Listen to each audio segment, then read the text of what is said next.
అందరి ఫ్యూచర్ని గైడ్ చేసే సతీష్ గారి ఫ్యూచర్ ప్లాన్స్ ఏంటి? అంటే నా ఫ్యూచర్ నా మీ ఫ్యూచర్ ప్లాన్స్. నా ఫ్యూచర్ ప్లాన్ ఓకే. ఇందాక చెప్పారు కదా స్కూల్ పెడదామనే ఆలోచన ఉంది. లేదండి, పెడదాం అనేది ట్రై చేశాను. బట్ ఇన్వెస్టర్స్ వచ్చారు, తర్వాత సరే మరి లాస్ వస్తుందో లేకపోతే లాభం వస్తుందో, సతీష్ గారు రన్ చేయలేరు, ఇట్లా రకరకాల డౌట్లు వచ్చి మరి ఏమో ఒకటి రెండు ట్రై చేశానండి. డాక్యుమెంట్స్ ప్రాబ్లం లేకపోవడం వల్ల ఇంకోటి వల్ల ఫెయిల్ అయ్యింది.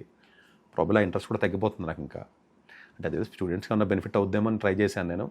తెలియదండి అది ఏదైనా మరి అయితే అవ్వచ్చు లేదా అవ్వకపోవచ్చు కూడా. మేబీ నేను ఎలా అనుకుంటా అంటే స్కూల్ అనేది పెడితే బాగుంటుంది, ఎక్కువ మంది పిల్లలకి బెనిఫిట్ అవుతుంది.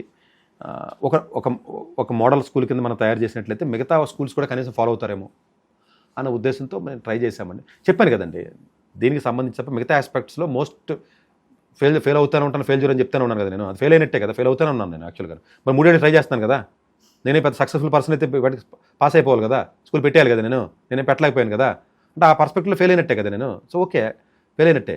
సో ఈ పర్టికులర్ దీనికి తప్ప మిగతా వాటికి నేనేం పెద్ద సక్సెస్ అయింది లేదు. బట్ నేను ట్రై చేస్తున్నాను సిన్సియర్గా. బట్ ఎఫర్ట్స్లో సిన్సియారిటీ ఉంటుంది నా దగ్గర. నేను మొదలు పెట్టాను అంటే సిన్సియారిటీ ఉంటుంది అసలు. అందులో మీకు ఎక్కడ ఇబ్బందికరమైన పరిస్థితి ఉంటే మ్యాక్సిమం ట్రై చేస్తానండి. మ్యాక్సిమం 10 సార్లు ఫెయిల్ అయినా 11 సార్లు ట్రై చేస్తూ ఉంటాను, వదిలేను. అదే కదా పిల్లలకి చెప్తాను.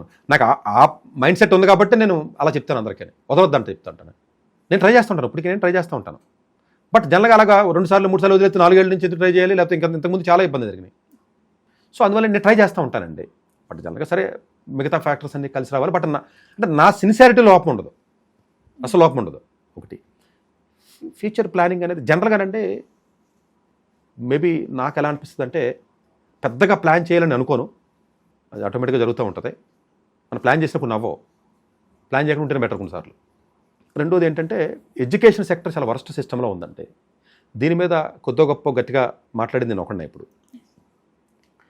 పేపర్ లీకేజ్లు కానీ, క్వాలిటీ ఆఫ్ ఎడ్యుకేషన్ కానీ, బడ్జెట్ కానీ, గవర్నమెంట్ స్కూల్ సిస్టమ్స్ కానీ, ఎంప్లాయ్మెంట్ కానీ, ఇండస్ట్రీస్ కానీ, ఇట్లాంటి చాలా రకమైనటువంటి ఇబ్బందికరమైనటువంటి పరిస్థితుల్లో ఇప్పుడు యూత్ స్టూడెంట్స్ ఉన్నారండి 2 రాష్ట్రాల్లో. వీళ్ళకి ఏం చేయగలం అన్నదైతే డెఫినెట్గా నాకు సీరియస్గా దాని మీద ఆలోచన ఉందండి. మరి ఏం చేయగలం అన్నదే తెలియదండి ప్రస్తుతం, నేను ఒకనే కాబట్టి. డెఫినెట్గా ప్రెజర్ తీసుకురావాలి గవర్నమెంట్ మీద.